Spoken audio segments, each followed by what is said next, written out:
Yo, what it do, new pack? What it do, Hawks fans? Running a little bit behind, excuse us, but Lou will be joining us in a few. Uh, Trade deadline coming up soon. Will the Hawks stand pat, or will we make a move? Not sure. I'm leaning towards thinking that we stand pat for this season and reevaluate a lot of things in the off season, see what it is that we can do there. Right now, it's looking like it's not necessarily a need to gut the team or make a bad mistake or make a bad move. Basically, of course, I've made it known that I would prefer to move Clint Capella. We can't move Clint, so I'm seeing and I'm thinking that we probably stand pat, might make a minor tweak. Somebody that like a TLC or somebody and some draft picks wind up getting moved, but I don't think we see any major moves coming up. Um, Again, like I said, you drop any comments down as far as what you think that the Hawks will do. We got today and tomorrow's the trade deadline, so we'll see something pop off tonight. You know, a lot of us we're gonna wake up with anticipation, trying to see. Anybody know what time? I guess it has to be done. But I would drop that in the comments. Let me know. But like I said, though, I don't think that we'll make a move. I think that we'll pretty much stand pat as is, run the season, let the boys see what they can do. Hopefully, no matter what happens in the playoffs again this year, we still make the moves that we need to make in the offseason. I still believe that we need to get us whether it's a legitimate 7-footer, who is a potential All NBA defender, or get us that post presence that we can rely and depend on. We need some type of interior scoring. We need some independent scoring of Trae anyway, but ideally, I would like to have interior scoring before we move on, trying to get the wing help. Again, like I said, jump in the comments. Join in the comments. Lou, like I said, running behind. See if some of the other guys jump in. We're going for a while now, but some of the trade ideas that you guys think that we should make, what you hoping that we do? Do you think that we stand still? Do we stay as is? Do we make, like I said, do we make a move or not? What do you guys think? Let me know. Let me know what you all think. Again, like I said, I think that we stand pat. I think we stay as is. I think we keep the team as is. TLC may be gone. I hope we don't trade JJ. I know a lot of people okay with doing that, but I don't want to do that. I don't want to try to trade JJ. Not yet. I understand not being attached to players and things like that, and I'm not. I'm definitely open to trading players, but it's too soon to trade JJ, somebody who was basically a steal in the draft that everybody will agree on. I'm not trying to give that up, and this is a player who potentially can be the answer to a lot of things that we do ask for. So definitely not trying to give that up before we even see it. Sucks that Cam was gone and he tricked himself out of Atlanta, but he did have 3 to 4 years though, here. So he did have an opportunity. We did see him, just things didn't work out. It is what it is. So we gotta at least give JJ that time. But at the same time, though, he got to see the court in a couple of years or next season. He need to see some significant time because we pretty much gonna see the same thing that happened with Cam with JJ. He's gonna start getting disgruntled or wanting to have playing opportunities and everything like that. I understand people say there's only one way to get better is by playing, and that's the reason for having him in College Park. But for me, yes and no. I almost feel like it's still better. It would be better for him because he's not going to be going against the people that's in College Park all the time. Those are basically not NBA professionals. I mean, they're even smaller, So for me, it'd be better for him just basically riding the bench and seeing and being with the team all the time this year, in my opinion. Even if he's not playing, just to practice, being around the game, being at the games constantly and consistently. And then even so, if he is on the bench, that means you never know what happens. He might get an opportunity to get a minute or two in. And I feel like that minute or two still against legit NBA talent, legit NBA size is a lot better than him being in the G League, just dominating left and right. That's my opinion. For someone like a Sharif Cooper or somebody like that, then yeah, the G League is cool. He need that type of PT though, but Jalen needs to be getting that type of experience and at least seeing too on a regular basis of just being an NBA pro. So anyway, I just got off on that because I don't want to see him being traded. I hope he is not traded. I really do. I really do. Let me see. I'm trying to join. I'm gonna join from you all's view so I can see some of these. Oh, if anybody drop any comments, Linda, Juan, y'all drop a comment. Let me know y'all want to see a trade or not.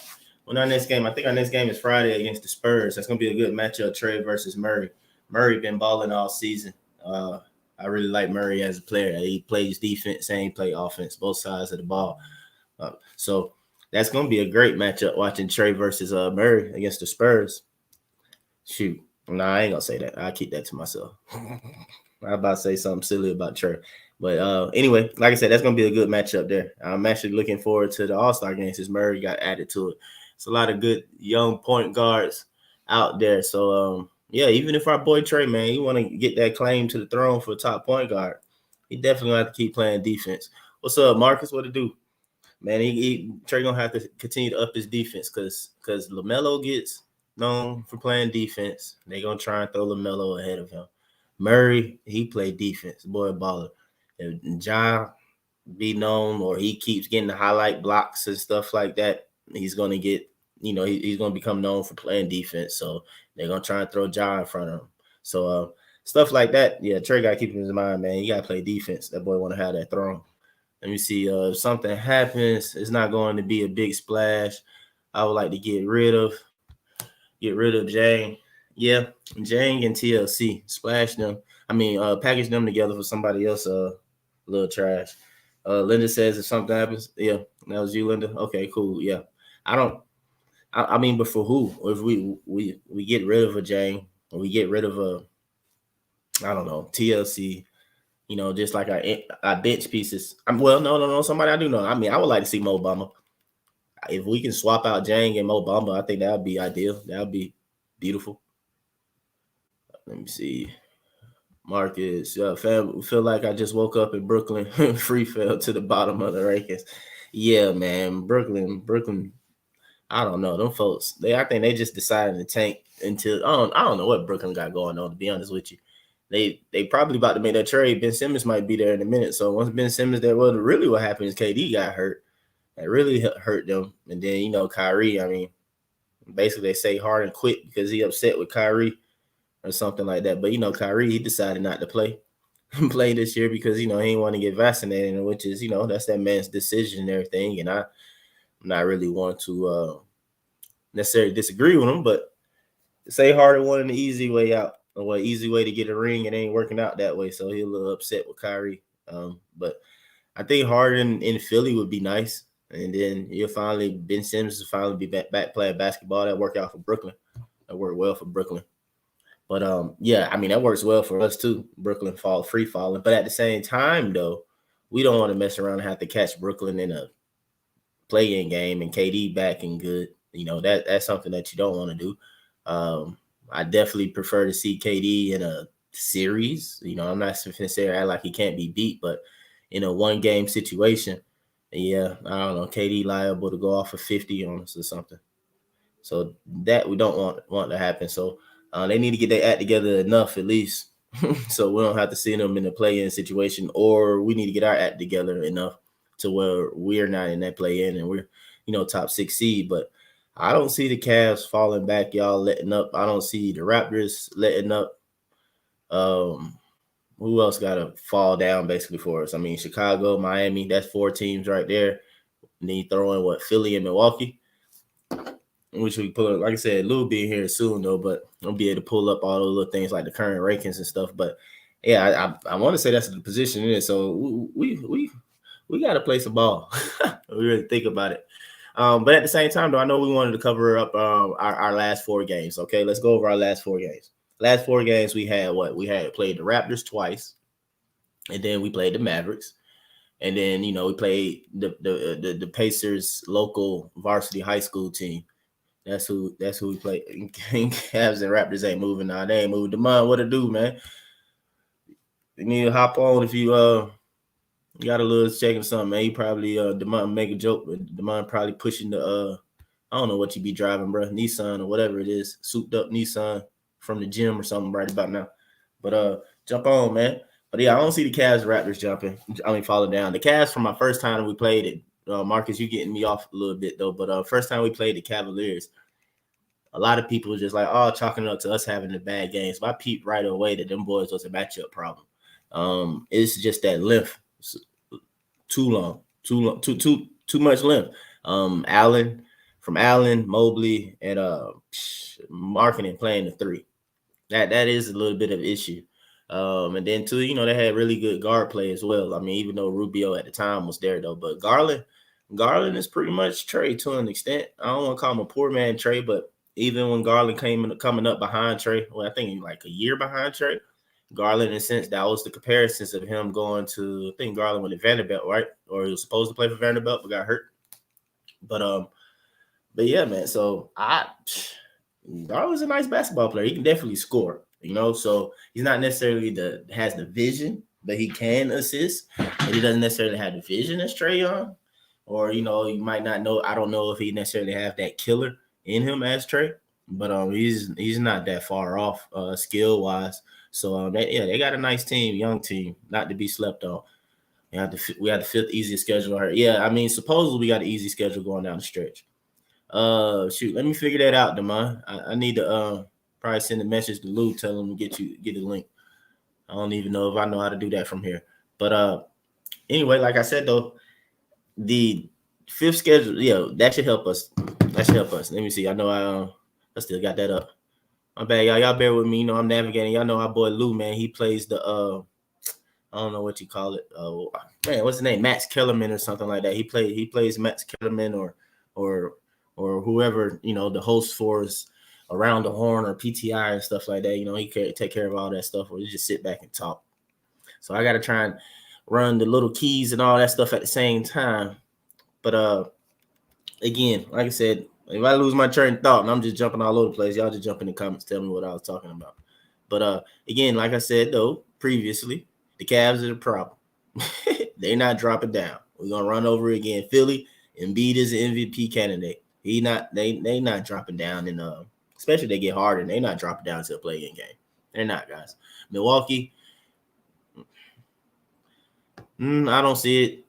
I don't see it from I don't see it from Chicago and Miami either, unless it's just COVID central and everybody's just hurt. These got better in summertime. Fans are overlooked the other teams in the East. I agree completely, Linda. The East definitely got better. We sat still. We're happy. I personally feel like Travis listened to a lot of fans, and that's not good though, because it's like he's the GM. He shouldn't be doing that. But the overall notion after playoffs, I know y'all heard me say this plenty of times, was just pie in the sky. I mean, it was just so much happiness and so much hope. Everybody, I mean, I didn't, but a lot of people were like running back. It's running back how we are. I agree with you on. Embiid is balling. Definitely an MVP candidate. He got to stay healthy throughout the season, though. That's his only thing. But anyway, we didn't do it, and we didn't do enough to get better. Please, no lateral moves.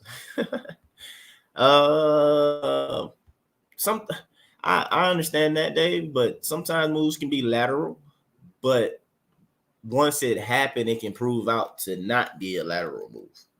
I want to think of a Hawks example of that, but sometimes just different situations or timings that players' games get unlocked, or they just do a lot more for a team than they did somewhere else.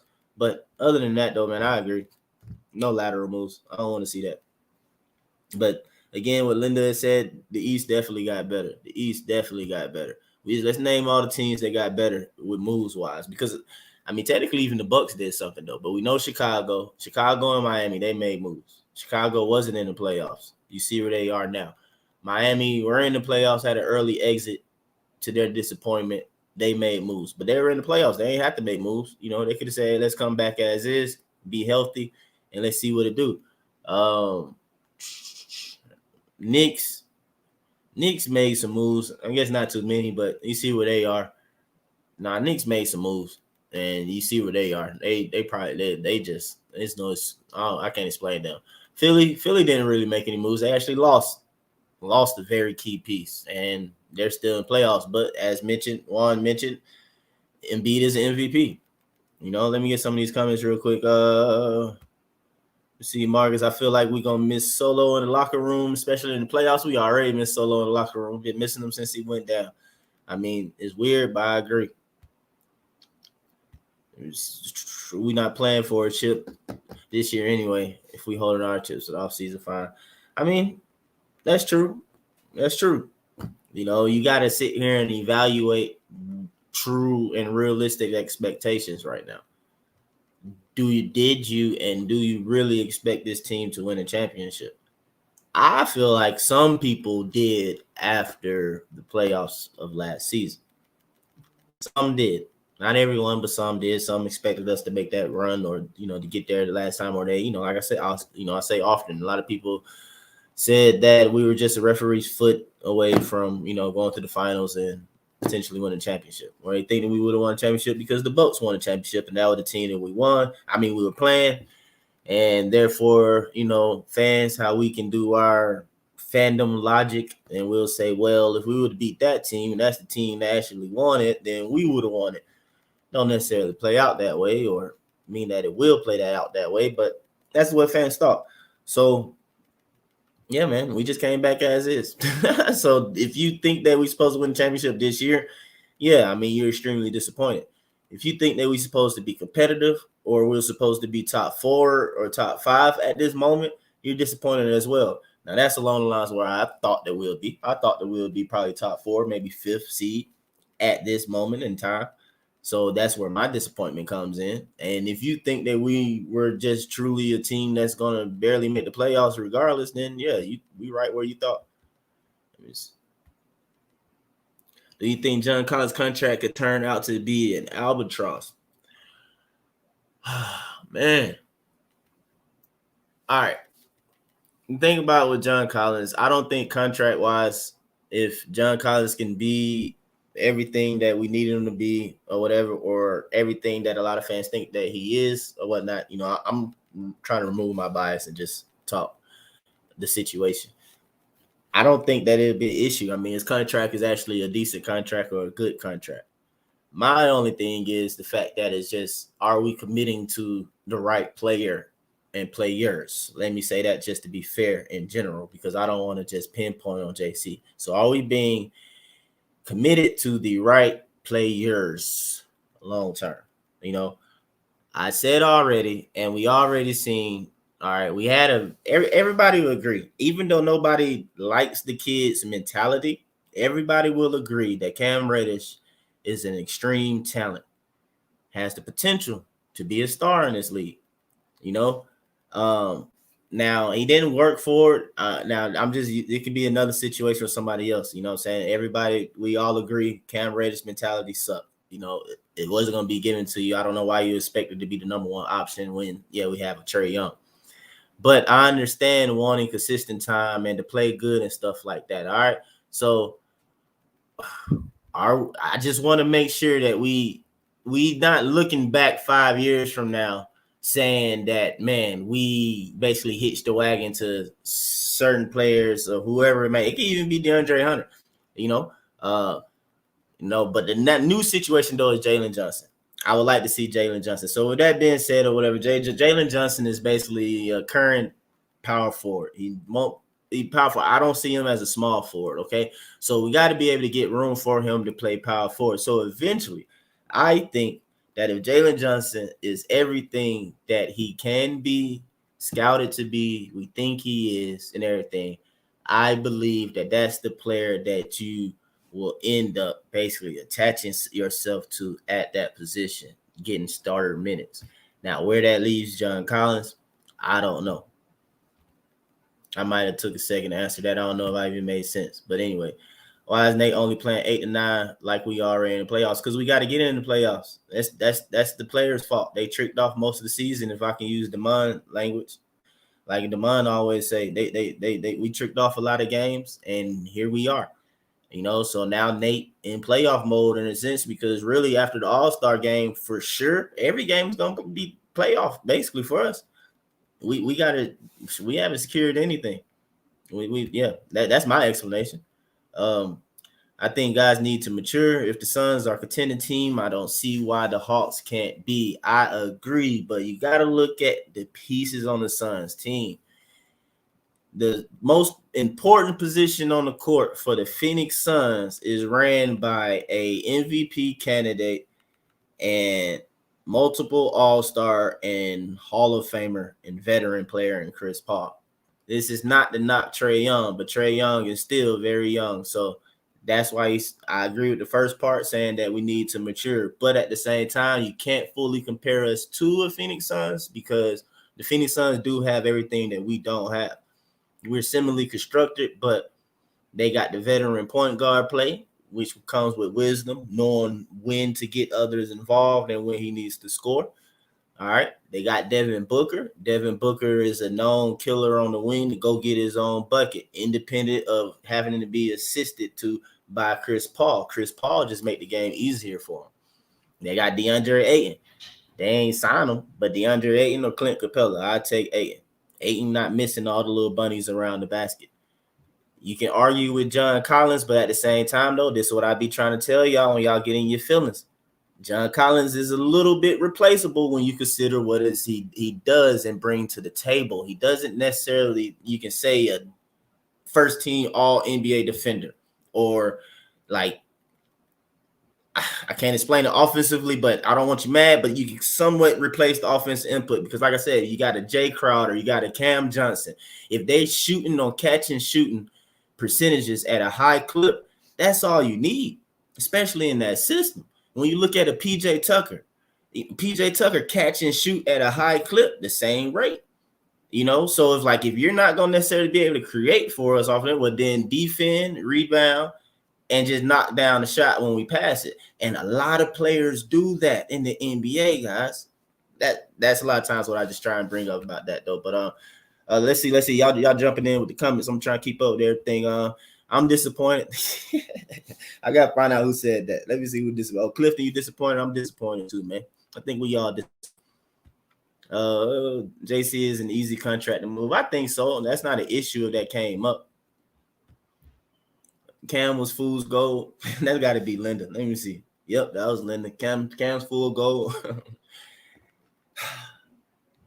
He was all because of the mental, man. It's amazing how this just make the difference. It really can. And I think I saw his post on how he built for this and everything. I'm like, I don't know, man. I'm a JC guy to be clear. Okay, Dave, I got you. I mean, I don't necessarily think somebody hates a player because you're thinking about all possible options, for the team, and you're thinking about the future. I mean, because a lot of times it's not just about right not a lot of us, all of us, we've been Hawks fans for years, and we're going to be Hawks fans for years, so it's definitely going beyond the current roster we have, even continuing, even with Trae Young, God bless us with many years. We all going to still be rooting for the Hawks when Trae Young retired. Let me see. He replaces JJ. I guess you're saying somebody replaces Gallo at some point. I think JJ replaces Gallo. JJ, in my opinion, needs to replace Gallo at the point that he need to replace him is next season. And then after next season, in my mind, in my timeline, that third season is where, for me, I would like to see JJ evolve to the point where I can argue that now it's time to move on safely from John Collins to Usher, because I don't think that you'll do like a John Collins to the bench and Jalen starting type thing. Now we can argue that, but like I said, that's like 2-3 years down the line. That's also too why I'm okay with John Collins' current contract, because for me, I think it can work out and everything like that in Orlando. But after that time year, if JJ potentially can be like Cam, talking about he need to be did and everything like that. That's basically why the boy left different places in high school and did what he did in college. So I'm just letting y'all know now before all the grumbles come out and they say, oh man, he asked for a trade. Let me see. It's like 30 games left. 9-man rotation is in effect. Yes, sir. Let's get it. Playoff time. Basically, do you think Nate is stuck in the 90s? I don't know. He might be. But at the same, I don't know. We can't keep firing coaches, y'all. I'll talk to y'all about the coach next season or something at least. Give him 3. No, next year it'd be like 2 years. But you got to at least have 3. Lloyd Pierce had 2.5. We got to give him 2.5. So next season or whatever, y'all hear me ramp up, bashing Nate if that's the case. But right now, I can't yet, so I try and focus on the players a little bit, Nate, even if he's stuck in the 90s, I don't know. I'm stuck in the 90s, so I don't want to bash him for that. Well, 90s basketball wise, I don't necessarily agree with a lot of things that go on now. JJ would be a backup until proven otherwise. It's not like he's dominating the G League. We'll see what he becomes because he'll have to mature. I mean, he's had very good games in the G League, but I agree. He still got to mature. But when I was going through my spew earlier about, I don't know who that might have been or if you missed it or not, but I think a player like this Clifton, I think a player like JJ would be better served actually riding the bench and just watching the team day in and day out. I think that JJ can get bored with the College Park. I don't think College Park would be challenging to him, but that's all part of maturity. I agree. But at the same time, though, a young player of his skill and this and that, whatever, should basically come right in and, like I said, at least be there, be a part of it. I mean, that's what it was back in the day, too. It wasn't always a G League. So what did young players do back in the day? What did Jermaine O'Neal do with the Portland Trail Blazers? Jermaine O'Neal back in the day or whatever was riding the bench with the Portland Trail Blazers in the late 90s or whatever. You know what I'm saying? The squad that loses to the Lakers. If y'all can remember, Jermaine O'Neal on the end of that bench. It wasn't a G League back then. Y'all correct me if I'm wrong. But I think that JJ was I think we got some more comments. I'll get to your comments down there, though, man. I said real quick, though, I don't want y'all to think that I'm just blaming John Collins as being the issue or anything like that. All right. I also brought up the thing that I hope that we look back and say that Trae is the right person that we choosing to be on the wing for us. And maybe we should have opened up and we don't look back and be like, man, we should have moved Trae and gave Cam all of that.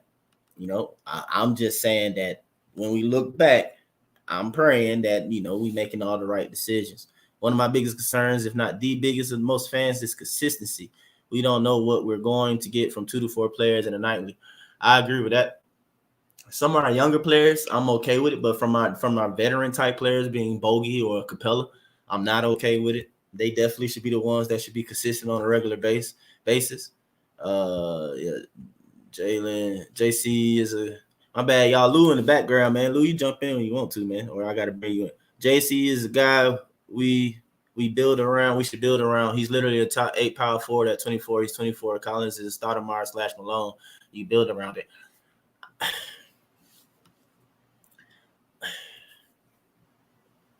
I'm sorry, y'all. I had to pause. Okay. Yes, and oh man, I almost need a chart. Like I like to draw stuff or something, like current plays and everything. Again, system wise, if we're talking basketball, all right. If I cannot get literally, all right, we're talking John Collins, and I want to say again, I want to move Clint Capella so y'all can nobody feel like I'm picking on John Collins. I want to move Clint Capella right now. I actually ideally wanted John Collins on this basketball team with Sabonis. I would like Sabonis at the center. I think John Collins would be very nice to fit next to a Sabonis type basketball player where he can do his picking and popping, catching and shooting and all that above around a player who also that we can give it to go one-on-one post paint, situation. All right. How we do use him or his most effectiveness, because his number one attribute, John Collins' attribute is movement. Moving without the ball and catch and shoot, catch and finishing. He is extremely great at that. But I can argue that we can get that fairly less players and probably get better defense from that. I can argue PJ Tucker. PJ Tucker just won a championship. He's on another basketball team. And that basketball team currently has a better record than we do. PJ Tucker, if I'm not mistaken, at minimum shoot the 3-point, same as John Collins. Smaller than John Collins, but on the ball, at that position, he can. Now, I'm not trying to just knock on him. But when we have situations that we need an impact, or fans that are like in a sense defending why to build around him, don't even say he's a number 2 option. Then why aren't we open to other options? Because again, somebody compared us to the Suns. the Suns. The Suns don't have a John Collins, but they are better than us. They have a Jay Crowder. They have a Cam Johnson come off the bench. They have who else? But the thing is though, really what you need is that defense and knock down three when I swing at the four. If you're not going to be ISO, let me give it to you type player. I can't deal with in between tournaments, and that's where we are with John Collins. That's the best I can explain. What's up, Luke? What's going on, man? What have you been rapping about? Man, some of everything, man. They've been and I'm echoing. Do I sound like it's just on my end? You sound good. That might be me. Hold on. I think it's me. Yeah, once you got that on, man, I start echoing and everything. But I'm good now. I'm not echoing now. All right, cool. But yeah, man, we had some great participation, man. Comments firing up. So I just been really just going down with the comments, man. As I talk, everybody been participating, talking to us. Clifton, he on his JC to the end tip, so he coming with it. Linda, she's just upset with everybody. Is there still an echo? Marcus trying to make it sound good. What's up? Nah, ain't no echo. We good, man. Okay. They were saying there was one out in the comment world. Okay, well, I don't hear it. Well, did you get a chance to talk about the games that we've just recently played, or because how we overreacted? It seemed like when we lost to really good teams, and I was rewatching all those games. The Mavericks game, we got it down to like 2 points before with 3 minutes left. The Raptors game, we got it back down. We put ourselves in positions to beat really tough teams, So I think those losses are not as bad as people made them out to be. Yeah, I think John Collins played like crap against the Mavericks, even though he scored a lot of points. I think he missed an opportunity to win that game for us. Other than that, I think that was a solid win against the Pacers, and I'm looking forward to seeing what we do against this Spurs team. Yeah, I got you, man. My bad. I'm looking at some of the comments. Yeah, y'all just touch on what Lou just brought up real quick, because we get something, but John Collins is like Mike Vick got locked up every single time you bring him up, and that's the way it is when he's talking about it. But yeah, bro, I wanted to get on it for a second, but yeah, them 4 games, I think that the main thing is that the Raptors are a mismatch. I touched on that a little bit, and kind of like I said, I kind of got carried away talking about the Cavaliers stuff too, though. But the Raptors for me mainly is a mismatch. That's what I feel like I took away from it. That I don't think there would be an easy out for us if we were to see them in 7 games because of the players that they have on the wings and stuff, and OG, and a Powell, and Scotty. They are very interchangeable, and they all can guard. Any one of them can guard John Collins, can guard Hunter, can guard Kev, can hedge out on Trae. They can do all those things. Now the Mavs, we got to realize that the Mavs have been playing. Dang, somebody coming in. I don't know. You see this Lou from Dave, but the Mavs have been playing good defensive recently. They like 3rd in defense, I believe now, defensive rating. So we got to take that into consideration. Then also too, I know a lot of people are mad, but like I said though before, is that we were on the road. This is the NBA on the road, national TV game, and we gave up 103 points. They did still have their quote unquote best player. Now I'm not excusing the loss, but at the same time, I'm not finna act like it was just one of the worst losses that we've had this year. We definitely had way worse losses. If we would have just knocked down some threes, we would have been all right. That's why I keep saying, like, John Collins played good that game. We should have kept picking and rolling, but yeah, it's a but there. The entire team, I'm going to say this first, shot horrible from 3 against Dallas. John Collins was 0 for 2. DeAndre Hunter was 0 for 2. Trae was like 0 for 10. Kev was like 3 for 8. Bogey and Gallo was 1 for 3. And yeah, I remember it now.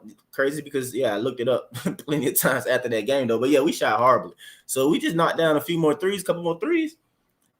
It's a different game. We win that game, Do you think just getting to 500 is going to get us into the 6th spot, or it's not even? Is it going to even get us into the play-in? Well, I got to look at current records in a sense to say that, though. But I don't know. We need to be over 500.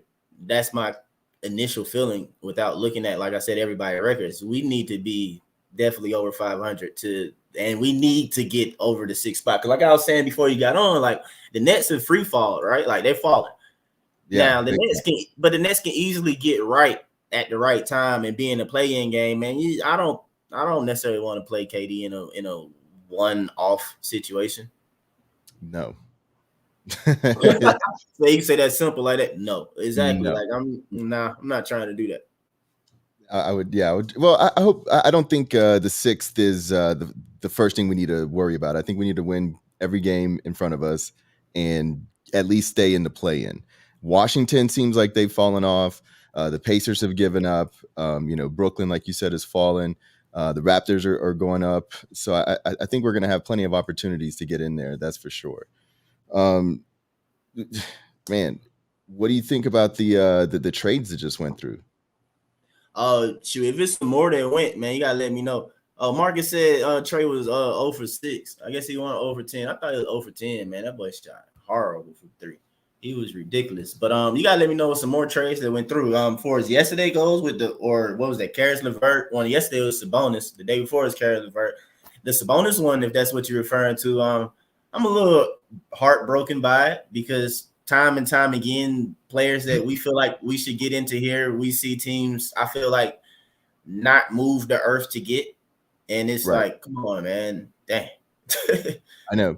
I don't know who looks at this. I don't know who's looking at Domantas Sabonis and not saying that he's a difference maker on the team. I know Damon, mentions that a couple of times. That getting Domantas Sabonis on this team would not make us any better, and I completely disagree because I think the one thing that he's really, really good at is the one thing we're missing, and that is a starting presence that has low block skills that we can play make from, that we can drop it down into. It just makes everything easier so we're not just so trade dependent. But if we had another player of his caliber that we can drop the ball into and get low post production, whether it's playmaking. I mean, we have all these shooters. If anybody drops down on Sabonis to try to double team or to try to get the ball out of his hands, we got shooters everywhere. I just think he is the perfect match for someone like Trae, and I think that is a golden opportunity miss.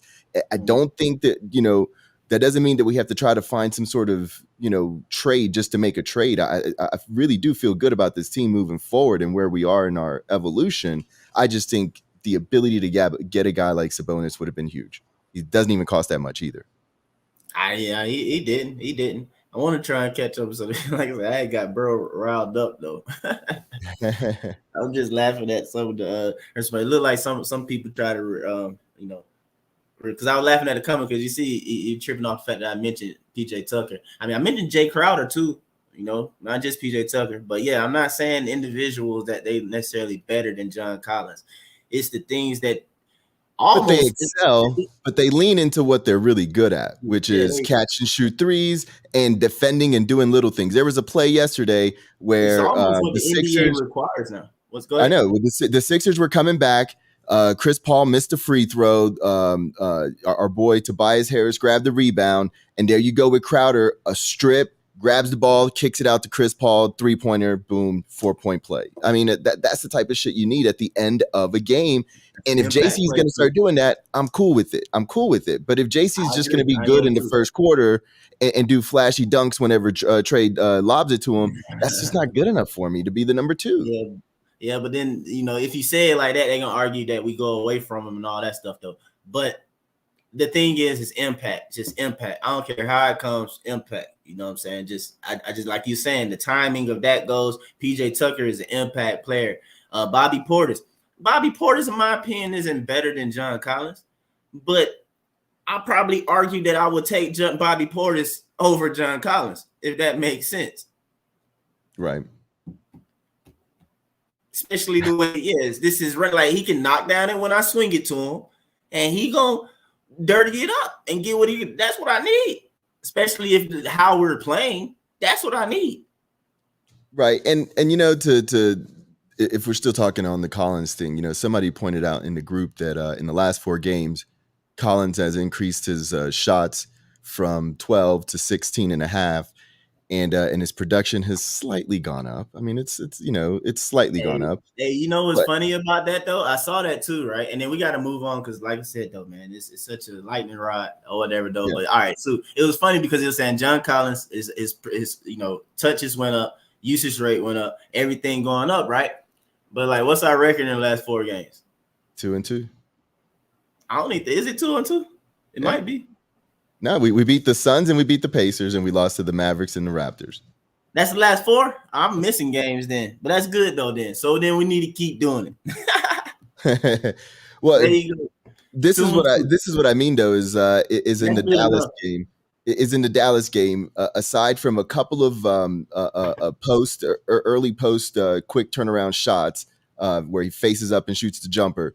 Yeah, he got those early. In the second half, he didn't do anything. We dumped the ball to him. He couldn't make it. Bro, but you have the footage. My bad, Lou. But could you show it? Because you showed the breakdown. Because we didn't go away from him in the third, and I believe that you brought it up more than one time. Is that it's in the third quarter where we might have continued to do it, and that's where the games get away from us, and that might explain why fans don't see us keep doing it, say in the fourth, or it's to continue that because of that.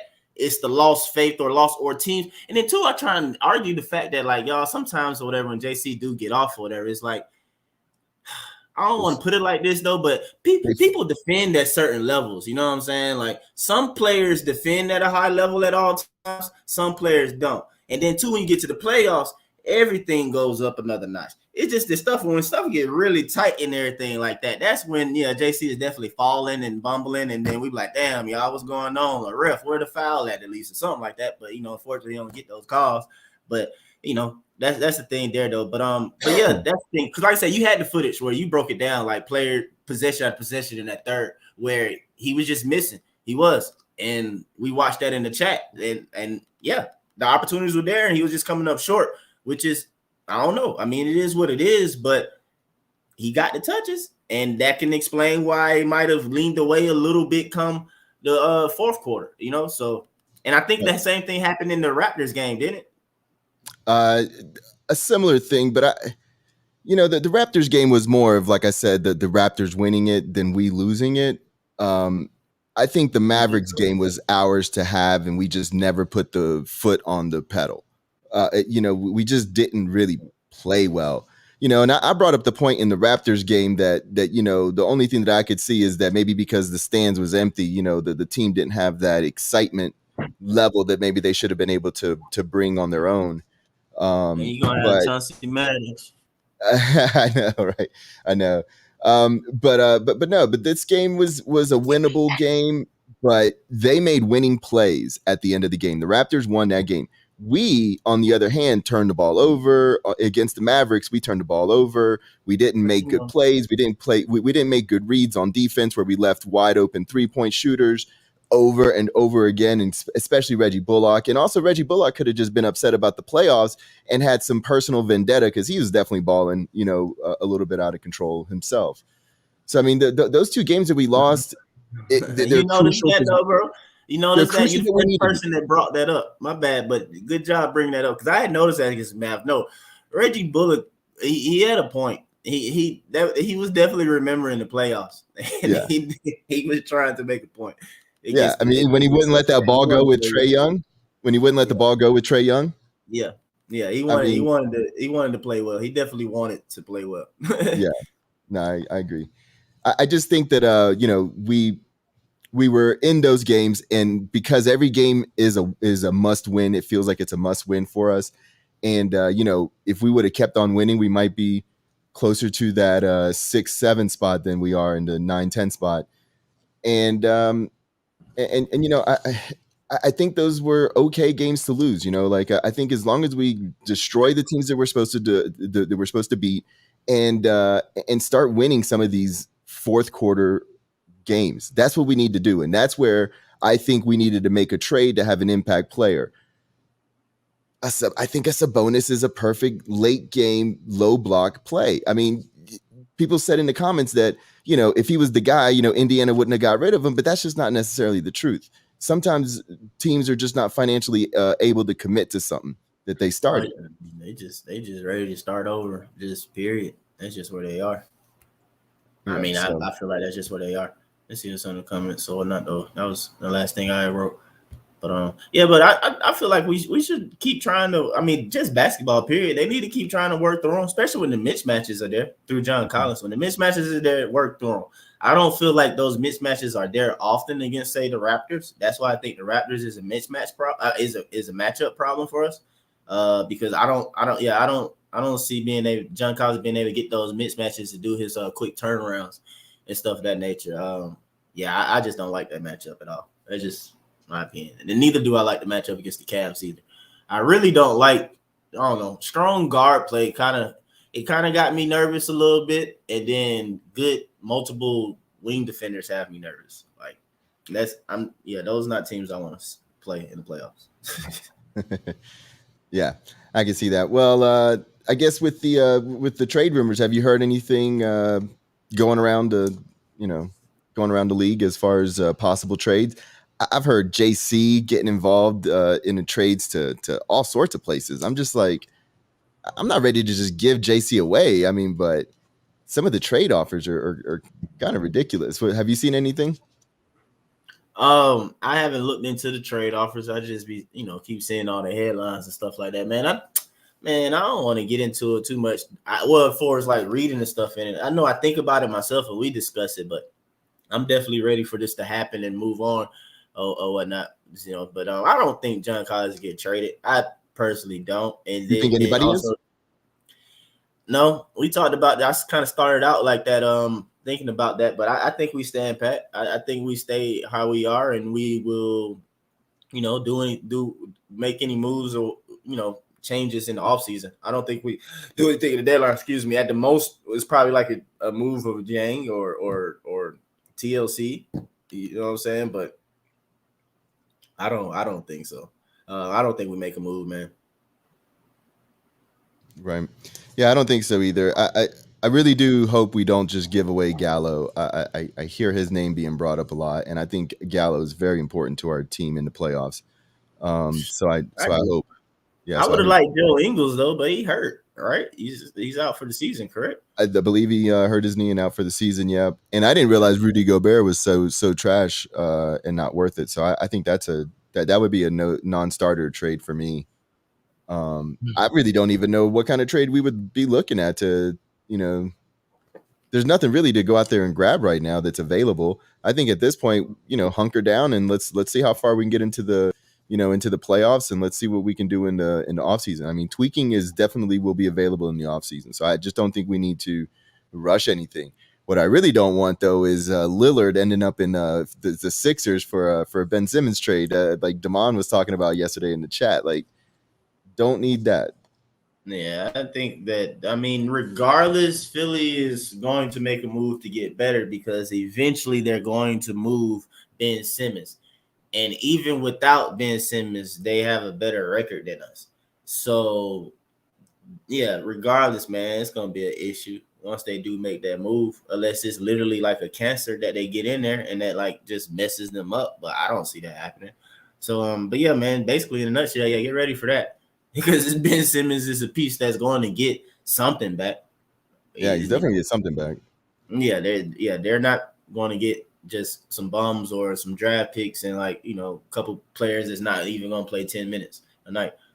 It's definitely not happening. So I mean, if whether that's Dame or James Harden, man, it's going to be an issue. Oh man, He's I'm just just thinking about that for a second, yeah, but yeah. that goes back to like what we brought up plenty of times, man. Like, bro, we did nothing in the offseason, basically, man. Like, that jump was crazy. Yeah, we swung and missed. I mean, I think our offseason basically was predicated on re-signing our guys. We both felt, if you go back to those earlier shows, we both felt that with the JC contract, this was a really good opportunity to put that money towards a proven number 2 for Trae. People felt that JC's personality and who he is as a man was more important, and I can dig it. I can get in on that. Like I'm not above keeping him in above his skill level, but we need those skills on the court to win games. So he can do whatever he needs. We just don't need to run offense through him, and he can still get you 18 and 10. what we need is a guy that we can dump the ball to, and he's skilled enough to make teams have to manipulate their defense, so we can move defenses around when they just want to trap. So we're not just running a guard heavy, pick heavy offense when it comes to playoff basketball. We're able to dump the ball down, and we're able to get a low post playmaking big to either shoot the ball with skills or pass the ball with skills. And it's a very necessary position that we need on our team. And the only person that's capable of doing it right now is Gallo, but he's past his prime. Yeah, Gallo definitely is past his prime. But Gallo, another thing too, man, when y'all want to get mad and stuff about the defense, you know what I'm saying? The defense has been fine the last couple games. No. Wait, yes, the defense has been a lot better, but let's break it down though a little bit though, because a lot of times what I be seeing who like suck at certain stuff, and I've been, I mean, at least told you, we talked about it, that like I kind of accept it. But when Gallo on the court, man, you cannot expect that man to close out or do any rotate. Now, Gallo, when it comes to defending one-on-one, stationary, and he's already there on ball, he's pretty good. Like he's better than I thought he was before he became a Hawk. What he is he's very savvy. He's very savvy defender. And even he doesn't, bro. Yeah, he's big. He doesn't play. Go ahead. Huh? Go ahead. I was just saying he doesn't play beyond his skills. Like he knows his limitations very well, and I think he maximizes what he can do even on defense. Yeah, I agree, and he's big. But when it comes to him having to move, why you think when it's a break and Gallo literally, he's the worst at this. He automatically fouls. He doesn't move no nothing. He just reaches his arm out and grab. That man ain't moving nowhere left and right. But at the same time, though, it's little. It's the, as a coach, it's like, okay, I give a little on there because I need the offensive part. You know what I'm saying? The threat of somebody being able to shoot, create something outside of my main guard and clutch and a veteran on the court. You know, so it's a little give and take type thing or whatever. But at the same time, you know, that's when you ask yourself, well, we drafted it, but yeah, young players ain't gonna play, just period. You know, but that's where hopefully JJ come next season can mature into the role where he's a guy that we can use and things of that nature, and then the defense can get a little bit better at that, because instead of a Gallo, it's a JJ that's closing out, but JJ got to be able to knock down the shots and take care of the ball and, you know, be a veteran like Gallo as well, basically. That's why I think that's why I think the Hawks are missing a golden opportunity to trade away a couple of these trade assets that we don't do, these pick assets that we have that we don't need, and grab a piece, grab a proven basketball player in the NBA. Like, you think we need to trade JJ? What's that? You think we need to trade JJ? I don't think we need to trade JJ, but I mean, if JJ plus a couple of picks gets us close to a number 3 or a number 2 type of NBA player, yeah. Like, we don't need younger guys. Like, we have our core team. Like, we have Hunter, we have Trae, we have Bogey, we have, in the offseason we can upgrade Bogey. I mean, if you want to talk about that, but I mean, right now, I think we should use our young assets, our future assets, to get a valuable piece, on-court piece right now. We don't need future assets anymore. You see what JJ does. JJ's a top 5 caliber player pick in the last draft, and he hasn't even sniffed the court on our team. And that's not going to get any better or worse. It's not going to get any easier for rookies to be able to crack our lineup. So I mean, we might as well utilize that to our advantage, trade what we don't need into something that we actually could use on the court. I mean, I understand that thinking. I just, just be thinking down the road and stuff like that, and like a kind of a fail-safe plan and stuff, that nature. Because, yeah, that's all. But if you believe in the core that we have, and this is what you believe that can ultimately bring this a championship or not, then yeah, go ahead. By all means, yeah, you're right. I mean, if you add a number 2 to this team, if you add a number 2 caliber player to this team with all the core pieces, everybody still stays the same, front court, everything. If you add just another front, if you were able to trade assets, future assets, and a player or an expiring contract for a number 2 type of player in the NBA, our team is legitimately a contender for the NBA championship. I mean, yeah, I can see that. I can see that being the case, but who? And I don't. Man, it's like a already number two. You're not going to get with like JJ and basically nothing. Like you're gonna have to give up like actual contributors. Yeah. See that? Yeah, that's the thing there. Unless it's a number, it's somebody who becomes a number two who isn't necessarily that where they currently are. Now, I'm not one who thinks that because a player isn't something where he is, can't be something more somewhere else. You know, 'cause like I said, I gave like the Joe Johnson comparison. Joe Johnson wasn't fully Joe Johnson until he became an Atlanta Hawk. You know, Is it Marvin Bagley, a Mo Bamba? Are we looking at that? Because those aren't number See, but twos. that's what I'm saying. But Mo Bamba, that's not a number two. But at the same time, I think Mo Bamba is somebody that we can ideally make happen today or tomorrow, and I feel like help us a good bit. I agree with that. I think if we ended up getting a Mo Bamba, but I mean, with Travis, we don't know because he definitely has a poker face. But you know, if we were to make a move, didn't give up much, and added a Mo Bamba, I would be excited. But is Orlando trying to get rid of them? I mean, is that the story? Are they actively looking to get rid of him? Is Orlando? Yeah. Last I saw, Orlando was like asking for just a first or something like that for him, and yeah, we I'd give him a got one first. we got one for Cam, didn't we? Yeah, Yeah, I'd give him a first for Mo Bamba. and yeah, that's what I'm saying. Like when I first saw that, I right away I just send them folks that pick and yeah, bring Mo Bamba to Atlanta. Cause that'll help. Cause I mean he can knock down the shot, you know, kind of do a little Jang thing, but he can, you know, he's more mobile than Jang. And man, He's he bigger. I dog mean, would well, do what's his issue though over there in Orlando? I thought it was I don't injuries know. at first. But I don't know if it's his issue or if it's Orlando issue. What's the issue with Orlando? But he's a player that we don't know, and he could end up being a skilled enough player to be a number two or number three, and we're getting him for the low. Yeah, I don't know. That's a little extreme now. I don't know about him being a number two. But he can probably, you know, you never know, basically be Clint Capella and healthier.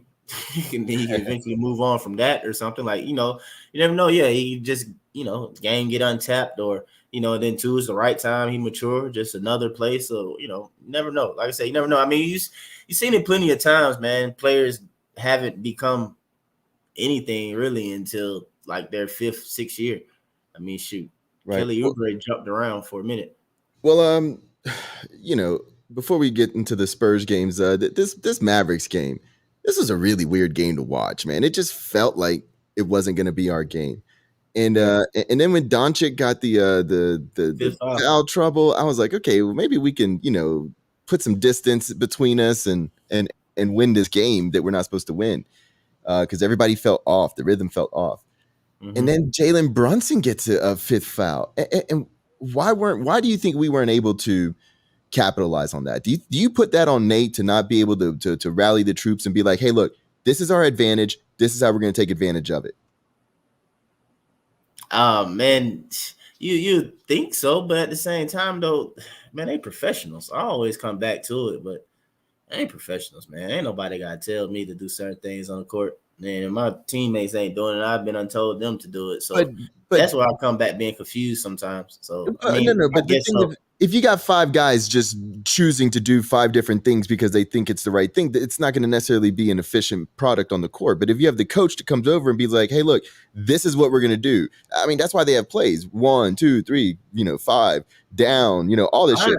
I agree. It gets everybody on the same page. I agree, but if I'm constructing my basketball team or whatever, yeah, I can't have that then. I need at least 2 people on the court at all times where I don't have to be going over remedial stuff like that. Like it should be known that okay, that's a mismatch, or it should be known that some just come set a pick. It's not remedial because like they game planned for everybody. They didn't game plan for Trae Burke to be the instigator of their offense. So you got to go back and be like, all right, this is what we're gonna do. But it ain't nothing to game plan for. Basketball is still fundamentally basketball. Stop the ball first and foremost. That's like rule number 1. What's other stuff too? Your help is usually coming from what, the middle or something like that. Don't give up baseline.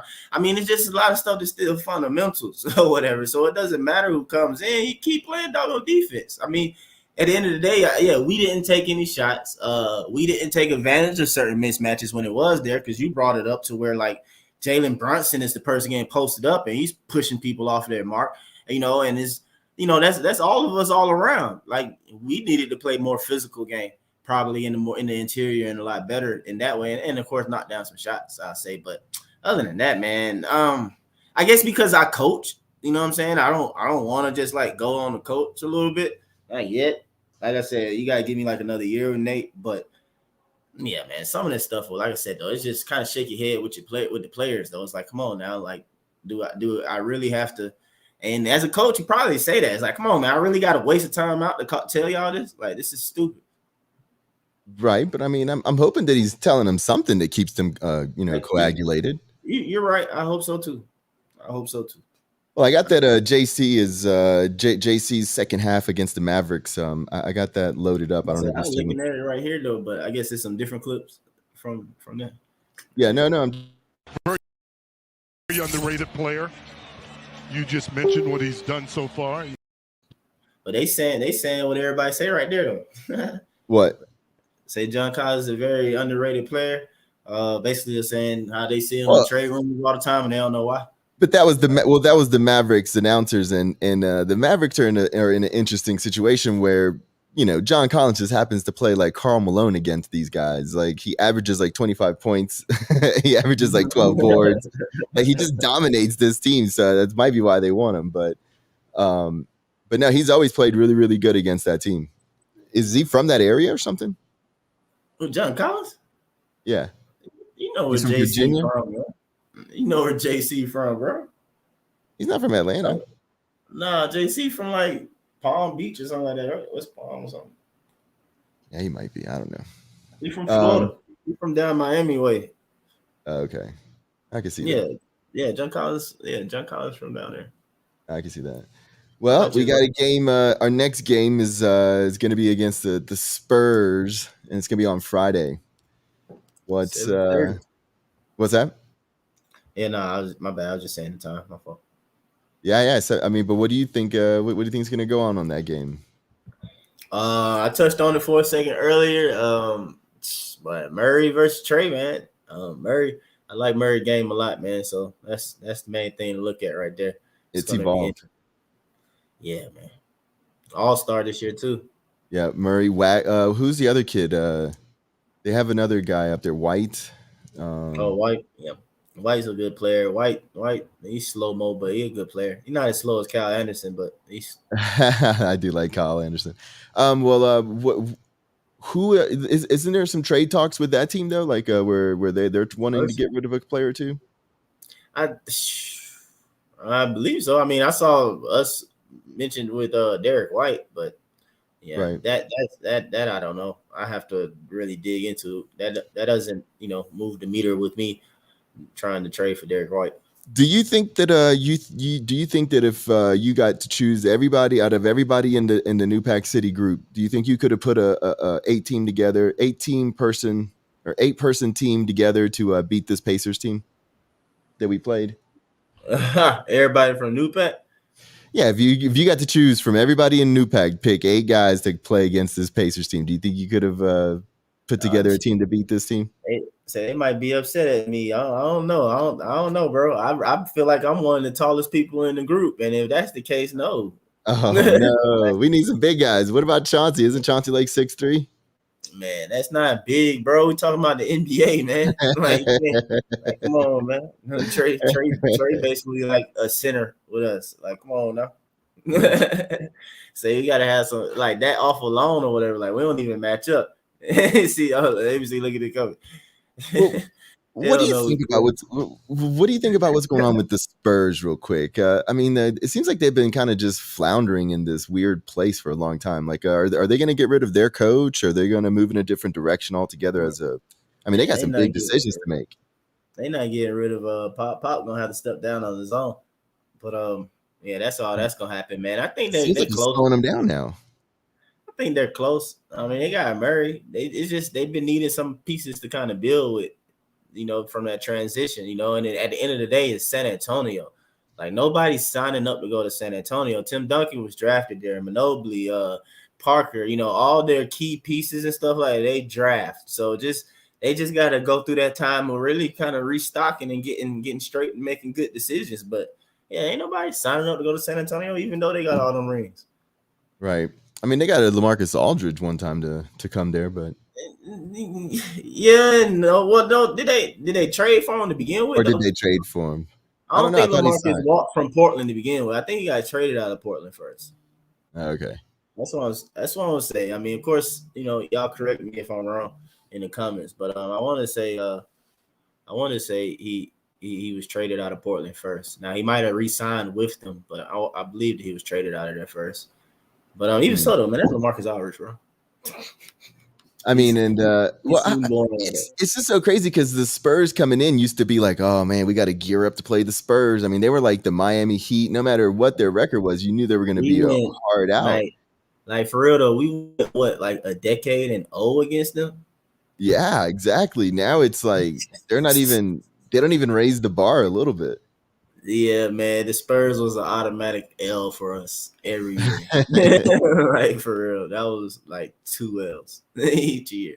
Yeah, definitely every was time. for a long time, especially in San Antonio. He definitely should have just knew that was a loss. And it was never close. Like those games were always well in doubt by the third quarter. I mean, it was always. Yeah, times definitely have changed, man. But like I said, they just got to draft, and I think that Murray is definitely a very good piece for them to kind of get things on track a bit or whatnot, man. But I like I said, I love Murray game. I've liked this game since jump. He played both sides of the ball. I touched on it for a minute. Trae. Yeah, that's what I'm saying. Trae is gonna have to make sure that he's playing defense. He's gonna have to in his career. He's gonna have to start being like top 5, maybe in steals and stuff like that or whatever, even though he's not great on ball defender. Just if he wants that throne for like the best point guard in the league, because like I was saying earlier, Ja Morant keep getting him highlight blocks. People gonna say he played defense. Mm-hmm. And LaMelo play a little defense. You know what I'm saying? They gonna argue and they gonna put these guys in front of Trae because they're not gonna be that far behind point wise. You know what I'm saying? So I'll say this. I noticed it last year. I noticed it this year. When Trae's playing defense, you notice him. You notice him because he becomes a pest. He just doesn't. He just doesn't do it because it's the fact that, like, yes, bro, we basically a guaranteed win when Trae plays defense. Yeah, and he actually tries, and it can be kind of frustrating because it'd be like, dang, bro, you can really be. And it's like, yes, why don't you just play D? I don't get it, man. Like, you're right, bro. He just doesn't do it. Like he really just does not play defense. Not 100% of the game, that's for sure. No, he doesn't, and it's crazy. And if he had an ounce of what he has on offense, on defense, like it'd be no doubt Trae's like all NBA every year. Every year. He doesn't have that same fire. Like if he had that same fire, an ounce of it on defense, man. Yeah. Fred VanVleet, he's not that much bigger. I mean, he's a stockier kid, but he plays defense all the time. He plays defense 100% of the game. But VanVleet different though. VanVleet was basically not supposed to be in the league. So to start off that way, the number one way you gonna even get playing time or get a chance is you better be able to play some defense. Mm-hmm. That come before they even looking at your offense, because really everybody in the league can score. And if you wasn't even drafted, boy, you better come out here and shut somebody down, because now we need people to play defense though. But right, so it's a little different with him because his path was different. But I agree with you though, which goes into the point that is no excuse for Trae. Right. Yeah, and keeping in that Raptors team, I've heard Gorgon Dragic's name mentioned as a trade possibility. Are you interested in that at all? I mean, it's another yes and no situation. It's like yes, but no, because he's not healthy. Like, why they keep trying to give us these people who are hurt for the season? Because that's how we got Clint. We had traded for Clint once when he was hurt for the season or something. So they think we're just gonna take everybody like that. It's just like I would take Joe Ingles, but Joe Ingles is hurt. Like, no, I don't want to do that. That's stupid. Yeah, Joe Ingles and Rudy Gobert for Gallo. If Joe Ingles is not hurt, that's an interesting trade offer. Rudy Gobert? You mean Rudy Gay? I'm folks ain't trying to give up Rudy Gobert. No, it was Rudy Gobert. No, it ain't. Well, that's what I saw. It can't be not no Rudy Gobert and Joe Ingles for Gallo. Come on, no way. That's not correct. It had to be Rudy Gay, bro. You got the Rudies mixed up. Yeah, Nah. so it gotta be Rudy Gay. It's definitely Rudy Gay. Cause yeah, you just sitting that to me, man. It's Rudy Gay, man. I'm pretty sure. I'm positive. Definitely no Rudy Gobert, man. He that's too much money. Yeah, it was Rudy Gay, bro. Rudy Gay and Joe Ingles. Oh, okay. Yeah, well, that's not that good. Oh, see, I got you right here, man. You know, Marcus on spot. Boom, Rudy Gay. Gotcha. Well, I think it was Damon. Oh, no. Maybe that's what he was saying because he said, "Is Rudy Gay about 35 years old?" I think so. I think okay. It's all making sense now. Yeah, forget that trade. He said, "Forget that trade." I mean, but if Joe Ingles were healthy, I might do it though. To be honest with you, Rudy Gay and Joe Ingles for Gallo, I think I would do that. But Joe Ingles is hurt, so therefore I'm not trading Gallo for like Rudy Gay right now. And I don't even know Joe Ingles' contract situation. He probably Expires next year. Expired, yeah, next year, or meaning he expired this offseason. This offseason. See, that's what I'm saying. So therefore, we probably won't even get him at all. Mm-hmm. So that's stupid, man. I wouldn't do that. Yep. Well, I apologize for being late today. I did want to tell you, man. It's good, man. You know, we're just chopping it up, going down for a minute. You know, yeah, but it was nice to come in and watch you do your thing for sure. And so I talk about John Collins. You know, saying they get everything going for a minute. That take up at least 20 minutes. How is the nicest guy, the most pleasant person, the best media guy, our lightning rod? How is John Collins literally the guy that everybody gets mad at when we lose? Like, oh no, bro, he's the nicest guy. My fault, bro. You see this? Yeah. Hey, y'all drop it in the comment, whatever it is. Y'all better not. No. Don't just say that and then don't put what it is in the comments. We were just saying I don't want Gallo to get traded. Man, we might ban you, man. Huh? You get banned from the show. Why would we trade Gallinari though? Man, they saying just kidding. I mean, I hope so. Okay. Oh, but it does say the Raptors are working on a deal. This is back to that Gorgon Dragic. Oh man, somebody tripping with us. I went straight to Google. Anybody looking at that's what I was about to as well, but I was gonna let them say it in the comments though. But man, yeah. I don't want none of that. This is why I want it to be the 11th. Not only do we get a Hawks game on the 11th, but then we get to be done with this nonsense because my heart, man, it can't take all this. They can't take it. Yeah, I'm a little nervous too about who might get moved and what we getting back in or whatever. But like I said, I don't think that we'll make a move. So I think and I think like I said, there's pieces that I think we don't need. We don't need Dieng. We don't need TLC. We don't need. There's a lot of players that we can get rid of in the offseason and regroup and make ourselves, be better next year. Like, we may not win the championship this year. We have to understand that. So there's no reason to blow it all up just to, just to do nothing different than what we would already do, which is not win the championship. So I think in the offseason we have a chance to get better, but do we have enough to attract people to come and play for us? What do you think? I mean, I think so. I think so. That's all I can say. I think so, man. We just got to make the moves and stuff happen, man. We're going to somebody got to move. We're going Bogey up because I don't want to just let Bogey walk. We need to trade him. Ain't Bogey up after this year? No, but Bogey's got another year. He got another year. Need to trade him before we just let him walk. Yeah, I mean, we need to know. Yeah, nah. Well, we'll get into that in the offseason. How's art going with you? How's the art embassy? How is your artwork going?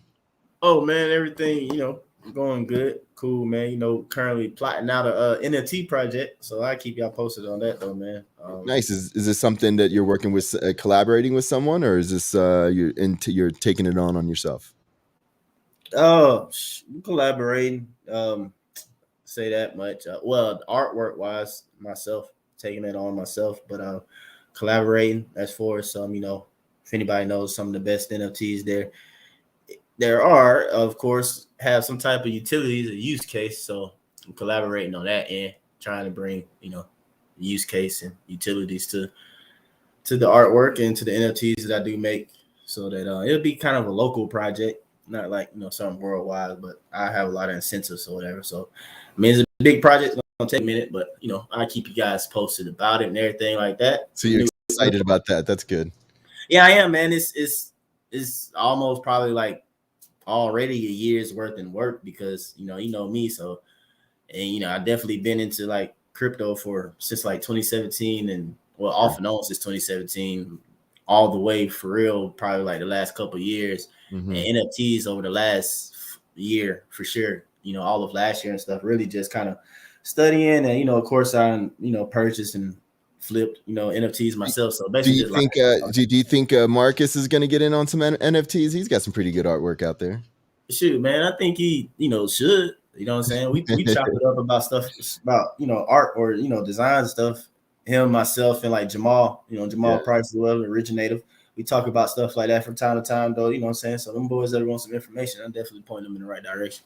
But yeah, I mean, I try and let everybody know about it or whatnot, though. But we can do other stuff like that. But Yeah, and people can still come down to the actual art embassy and see you and hang out and check out the artwork in person. yes, sir, most definitely, man. Shoot, one day we might get somebody join me in the embassy for the show or something, That'd be nice. Hey, maybe one day with me and you will do the show from there. We can deck it all out. You do a little flagrant 2 action going. Yeah, definitely, man. We set the whole spot up. Have a whole little broadcast studio. Well, what do you got on this game? You think the Hawks pull it out? It's the Spurs? Yep. Where are we? Home or on the road? We're at home. Home, I think we pull it out. Oh, we need to. God, we need. That'll be a nice little kickoff to the Friday weekend.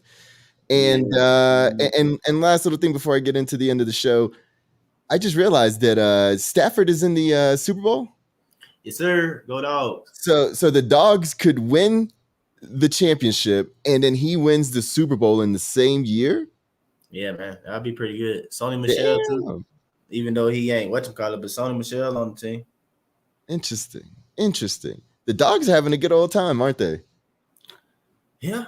As a Yellow Jacket, it doesn't even break my heart anymore. Ha. Yeah, you know what I'm saying? You still, what I'm saying? Yellow Jackets, y'all still live in the state. So it's like you still got love for the state, so can't hate that much. Yeah, my thing was I wasn't one of those guys that hated it, if like wanted them to lose every game that was outside of Georgia Tech. I just wanted them to lose to Georgia Tech. That's it. If they won and did all the other stuff, that was cool. But I just wanted us to beat them on a regular basis. That's all I ever wanted. Well, I guess that will do it for the show today. Thank you for watching, and if you enjoyed it, if you enjoyed Mike starting the show off, definitely check out his crypto talk when he does that, when he goes live on that. Make sure to like, share, subscribe, drop comments even after the show. Let us know what city you're repping in Atlanta, so we know you watch the whole show. Drop comments, find us on all the social medias, and check out our sponsors. They're down at the bottom, scrolling across. We are for the fans, by the fans. And with all that said, have a great day. And until next time, let's go Hawks. Peace.